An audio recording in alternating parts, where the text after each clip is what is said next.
In this video, we will talk about the concept of invariants and we will look at how powerful they are for simplifying hard problems. The problem statement says that you are given an array containing of some integers, and in one operation you can select any neighboring pairs. So these are two adjacent elements x and y that you can select, and then you can increase both the element by 1.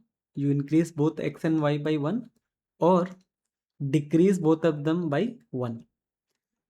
And you can do these operations any number of times. You can do it infinitely many times, as long as you only do it on adjacent elements and you either increase both of them or you decrease both of them. And your goal is to sort the entire array, and you have to find out whether you can actually sort it, or sorting is not possible no matter how many operations you apply. So this problem is actually rated 1300 on Codeforces, but while creating the video, I realized that this problem, at least to me, it looks a lot harder than the difficulty rating that has been assigned to it. So take a minute to pause this video, try out the problem for yourself, and do let me know in the comment section what you think is the appropriate rating for this problem. Now let's jump on to the solution. So let's take this array. Now, for this problem, there are a lot of approaches that you could try. So if you have watched my previous video, one thing that I usually recommend is that if you are not able to find anything, maybe try something local. So you might try to see what happens for any x and y, any array of length 2. Then you might try to see what happens to an array of length 3, then an array of length 4, and then length 5, and so on. So you can do all of these case analysis that will eventually work, because anyway you are trying all the things, then you will eventually notice a pattern, and that is the way that you should go in a contest. But as your skills develop in competitive programming, you need to be more methodical. Like you have to you can't just rely on the fact that you'll try some smaller patterns, try some smaller arrays, and then guess the pattern and then try to prove it. That strategy might not always work. So let's see how we can utilize some invariants to to have a clear cut path to the final solution. So let's start with assuming that you have an array of length n, and n can be anything. So let's say that you have these numbers in your array: A, B, C, D, and E. There could be more, but right now I have just added the first 5 elements because I can't keep on writing all the characters. Now notice that anytime we are doing the operation, we are doing it on a pair which is adjacent to each other. So we are doing it on a neighboring element. Now you can see that if you take this neighboring elements B and C, it will either go to B plus 1 comma C plus 1, or it will go to B minus 1 and C minus 1. But what is the thing that is not changing between them? You can see that their difference does not change. Their difference does not change.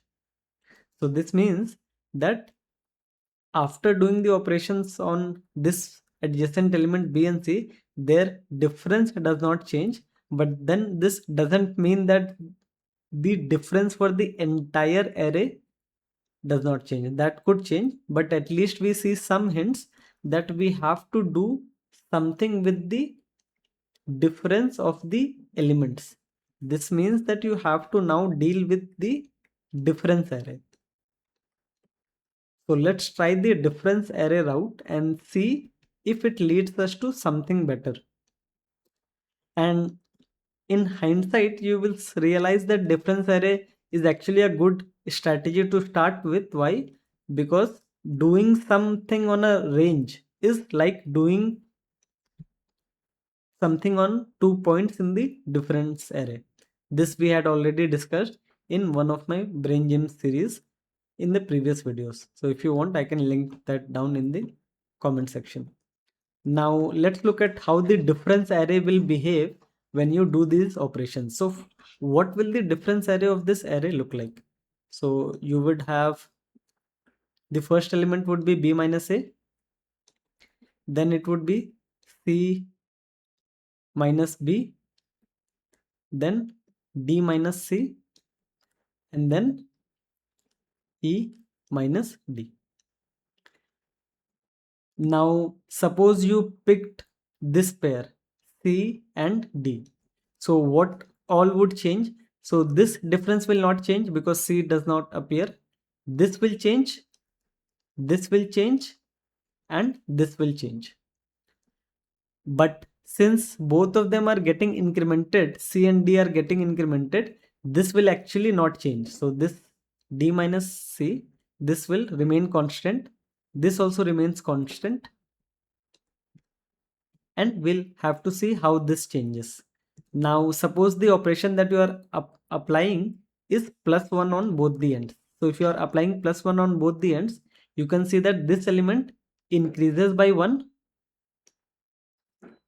and this element e minus d. So see, since d has increased by 1, then this will become -1.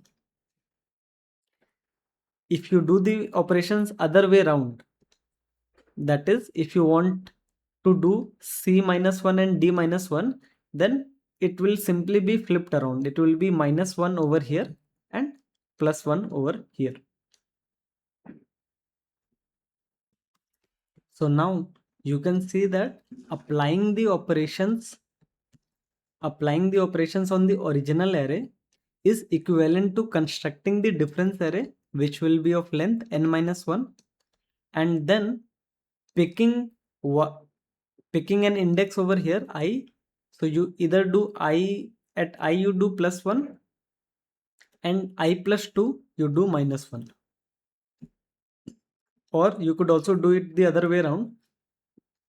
Here you could do -1 and here you could do +1. So this part is very easy to see if you just convert it to a difference array. Now the next part that I'll be talking about, that requires some sharp observation skills. Actually, it's right there on your screen, but a lot of people might miss it. So at first glance, it looks like that the operations on the difference array will always be in this fashion. Like you do something at I and you do something at I plus 2.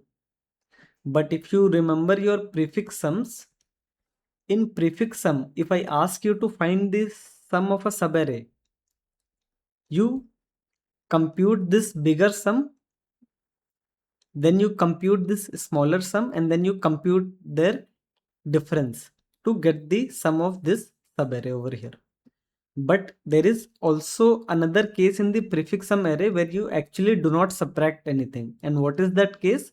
That case is when I ask you for the sum of this entire prefix, and in this case you don't do any subtraction, you just simply look at whatever the value is stored over here and you give me that response. So what is that equivalent in this difference array? Because definitely we are missing some cases, because not every time I and I plus 2 will exist. It is possible that I plus 2 doesn't even exist. So what case are we missing? So the case that we are missing is that right now we have applied these operations on the elements that has both of the neighbors. Now let us look at, if you see that if you apply it on C and D, then this is the pattern. If you apply it at B and C, what happens? So for B and C, you will see that this does not change, this will change and this will change. That is fine. But now what happens when you apply it on A and B? So when you apply it on A and B, both will either increase by 1 or both of them will decrease by 1.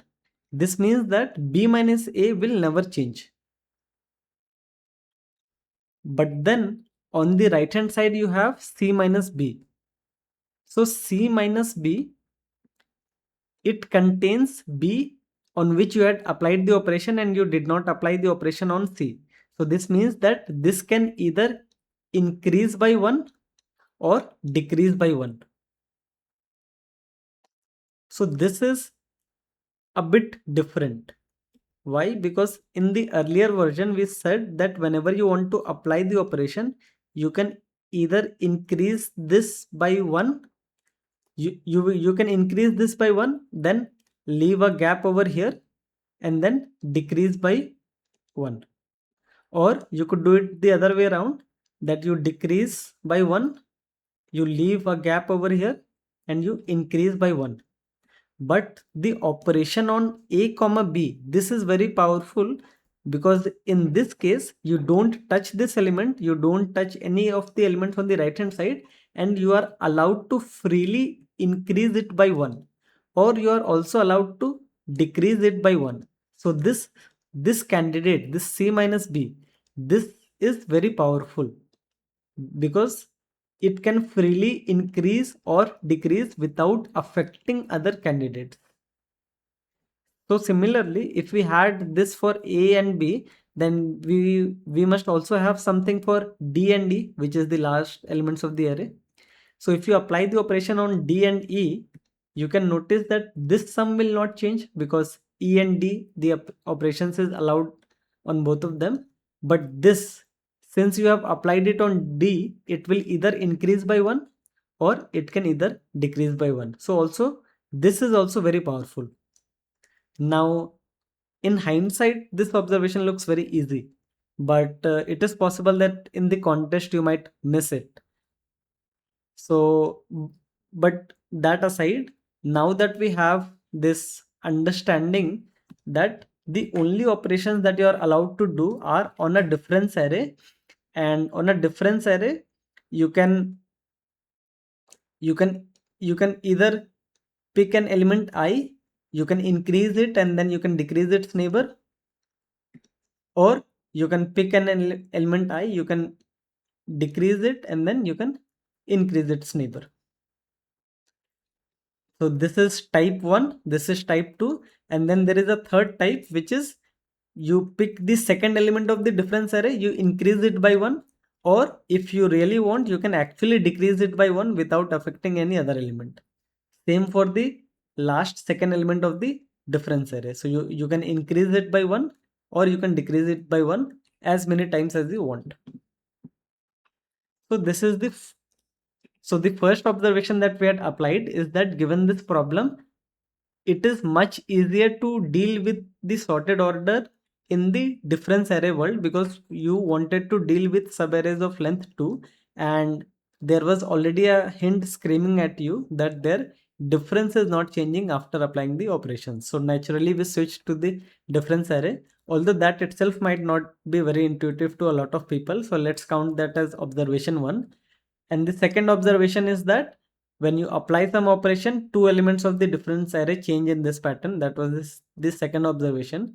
The third and the most crucial observation that was tricky to spot was that the second element and the last second element, they are very powerful because they can freely increase and decrease.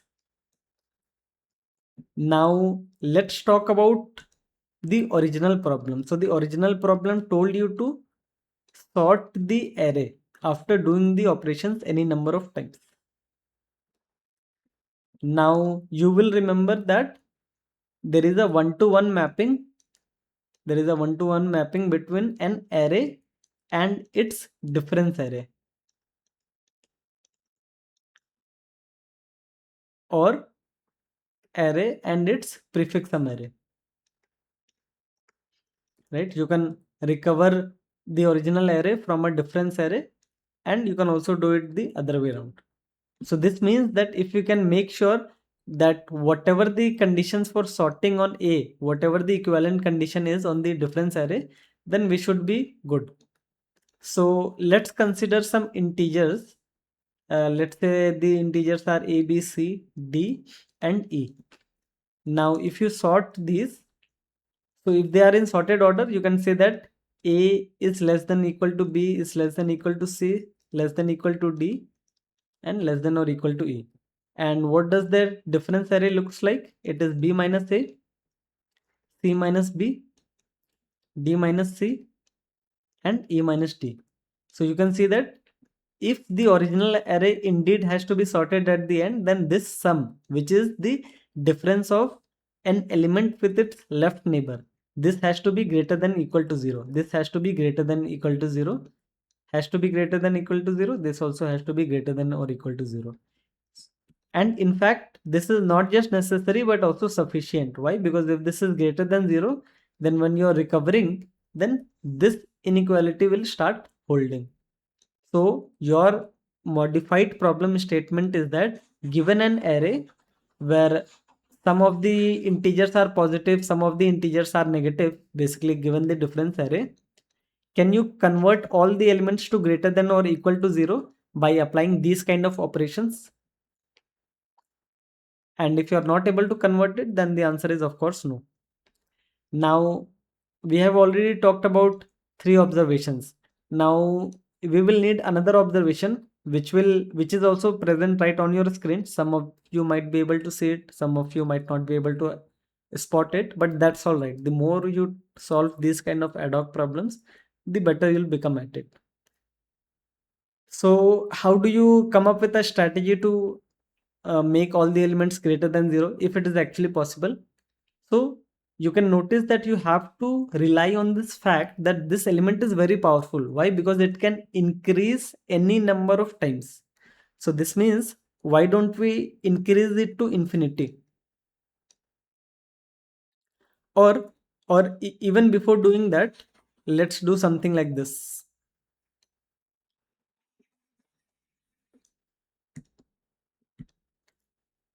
This number, this either this number is already greater than 0. In that case, we can simply ignore this number, or this number is smaller than 0. Let's say this number is minus 30. This number is minus 30. Then you can see that you are allowed to apply the operation on this and this pair, right? The combination of this and this. And you can actually increase this by 30 and then offloading all the negations, all the decrements over here.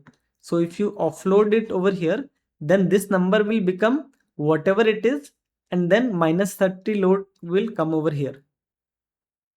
But that's all right. Why? Because we know that since this element is so powerful that you can dump all your negative values here, and at the end it can correct itself by becoming infinity, because you are freely allowed to increase this. So this means that you can if you have this powerful element, you can use this as an anchor and you can always correct this element.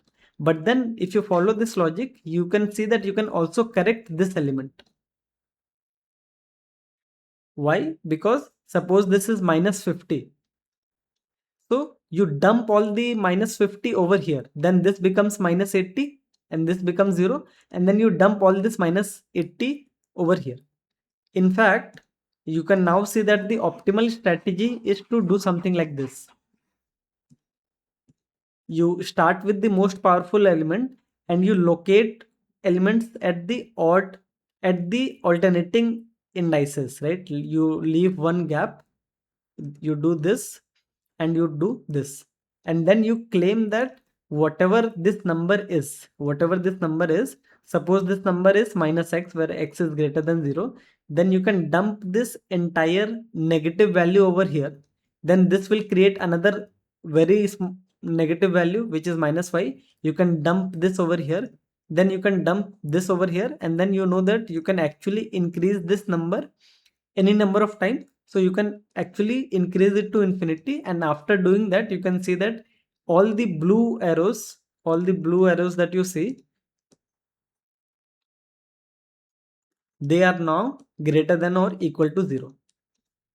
So since you have found a sufficient condition that actually achieves it, then you are done. You actually converted all of these elements to positive. And now let's see if you can apply the same strategy to convert the other set of indices. So for that, you also have to fix this indices, right? This one, this one, this one, and this one. Then let's say that, yeah, first of all, let's assume that the difference array is till here. And suppose this is the last element of the difference array. This is the last element. Going back to our example, we had this A, B, C, D, and E. So the difference array would be B minus A, C minus B, D minus C, and E minus D. Now you can see that using this as an anchor, you already fixed this. Now you have to use this as an anchor because this is also very powerful, and using this as an anchor you can fix this.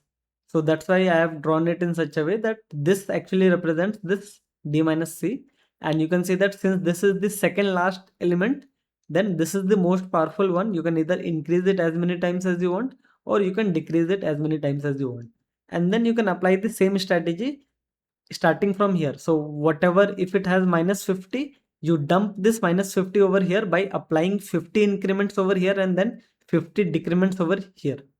Then this might become minus 80. You dump this minus 80 over here, and then you dump this over here, and you finally increase it to infinity. And in this manner you can see that it is actually possible to make all the elements greater than 0, and in fact that is the necessary as well as the sufficient condition for the array to be sorted. That's what we had discussed. So then you might argue that the answer to this problem should always be yes. Like, is there actually a case where the answer to this problem is no? And if you have been following closely, then you can realize that yes, answer can be no in some cases.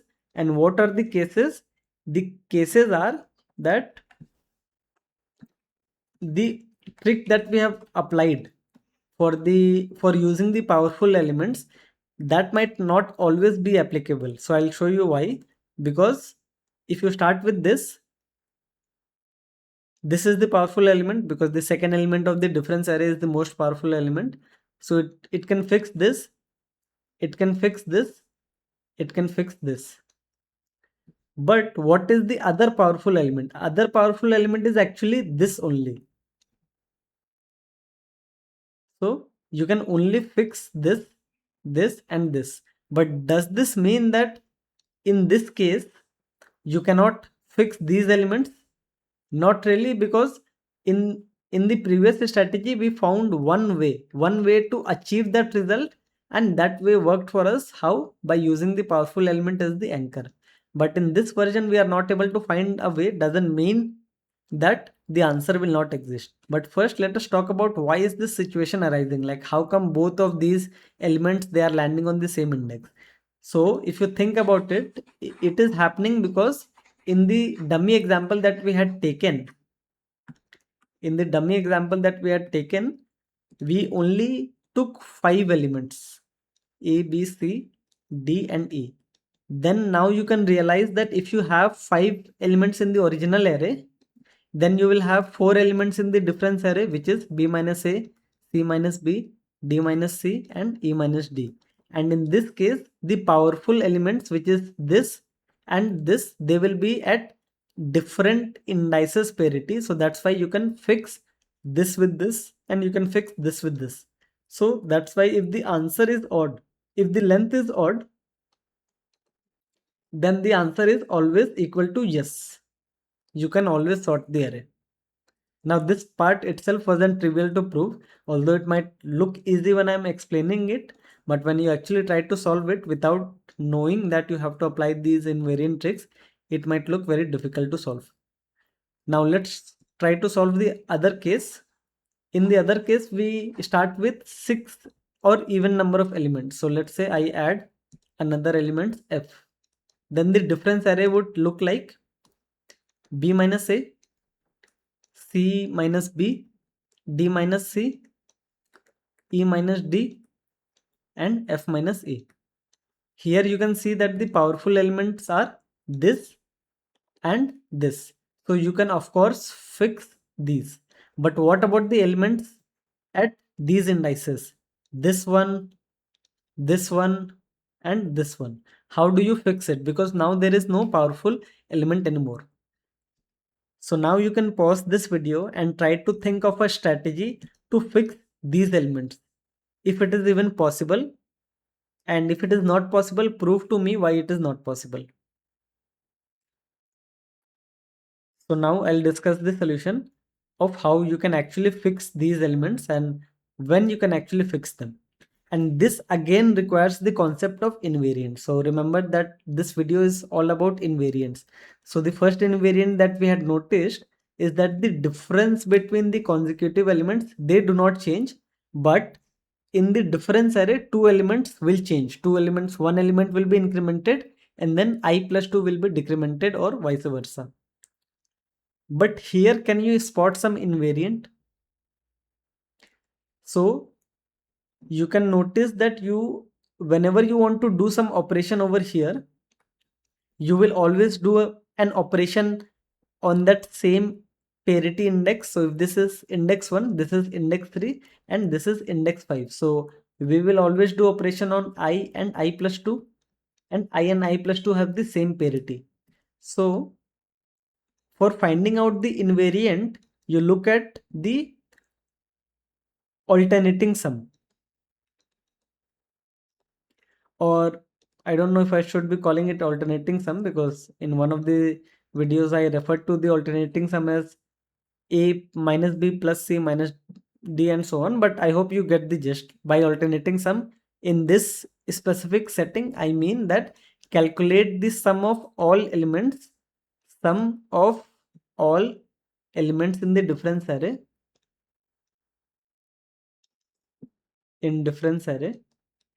at odd positions.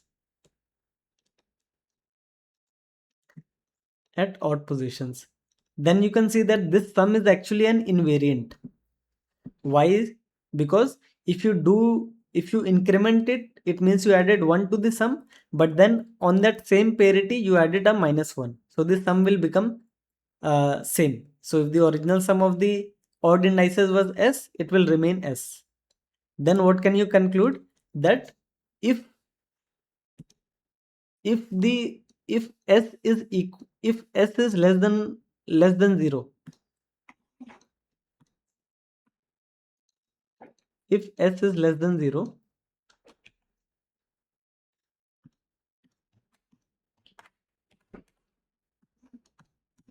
this is your difference array and you are calculating the sum of these odd indices. So if S is less than 0, you know that when you do any operation on these odd indices, their sum will not change. So the answer will of course be no, because this is a necessary condition.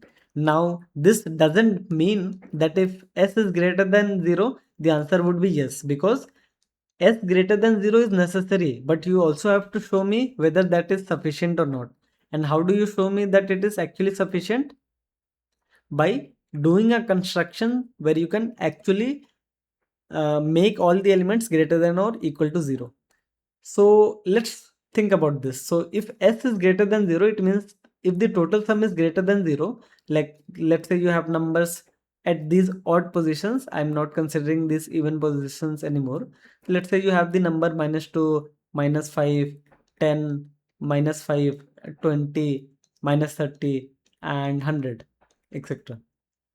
Then what you can see is that the total sum is S, right? So, and each number needs to be greater than or equal to 0. So you can actually distribute the sum to whoever needs it the most. How can you do that? So if this is 100 and if this is minus 30, you don't really need to keep 100. So now this part actually also requires sharp observation skills, because this is not obvious how you would distribute the values. So you have to think carefully through it. So let's see how we can do that. So this element, this doesn't require to keep this entire 100 because all it needs is a single 0, right? So we can just give it a value of 0 and propagate this 100 to its left neighbor, because their left neighbors might need it because they have a lot of dirt to cover. So to cover these debts, we can propagate this 100 downwards. How we can do that? We can select these two, we can decrease this by 100 and we can increase this by 100. Then this becomes 0. Now this has how many? This has 100 minus 30, which is 70. So if it has 70, it doesn't need 70, it just needs 0. So we can apply a greedy strategy and then we can propagate this delta over here, and we can keep on propagating it so that the all the elements that are on the left hand side, they get the maximum value possible. And this is the case when 100 is at the border, but you can argue that the one that is holding the maximum value, suppose the maximum value is over here in the middle, right?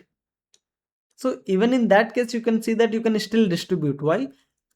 If the right hand side needs some contribution, you calculate how much contribution the right hand side would need, and what would the value be? That value would simply be what is the sum on the right hand side. So what is the negative sum, like how many? So if the total sum on the right hand side is minus 30, it means that you have to uh, propagate minus 30 this side and then propagate the remaining elements on this side. But either way, you can see that since you are allowed to move one delta across everything, then it's always possible to distribute the entire thing in such a way that every element becomes greater than or equal to 0. Because if that is not possible, it means that you are claiming that at the end, there is one negative integer remaining. So we can say that this is a contradiction. Why is this? Because if one negative element is remaining and the total sum is 0, then you can ask for an entry from its right neighbor to transfer something over here. And if the right neighbor doesn't have any extra thing to give it, it will ask its neighbor, and then that thing can be propagated to make this as 0. And why can that be done? It all depends upon the fact that the total sum is greater than or equal to 0. So everyone will have something to contribute. So that's why if the alternating sum is less than 0, then of course the answer is no, because no matter what you do, one of the elements will have to be negative. And why is this true? Because if all the elements are greater than 0, then their total sum cannot be less than 0. So for necessary condition, we know that s has to be less than 0 to say that the answer is no. But if s is greater than 0, this is actually necessary as well as sufficient. And that's how you can solve this problem. So the implementation part is pretty easy, so that's why I will not discuss that. So the implementation is just you have to check if the array length is odd, the answer will be yes. If the array length is even, you calculate the alternating sum, and if this alternating sum is less than 0, answer will be no. If the alternating sum is greater than or equal to 0, answer would be yes. So the code is hardly 5 lines of code. But do let me know in the comment section what do you think about the difficulty of the problem, and do let me know if you have any other approach to solve this problem in an intuitive manner. Thank you.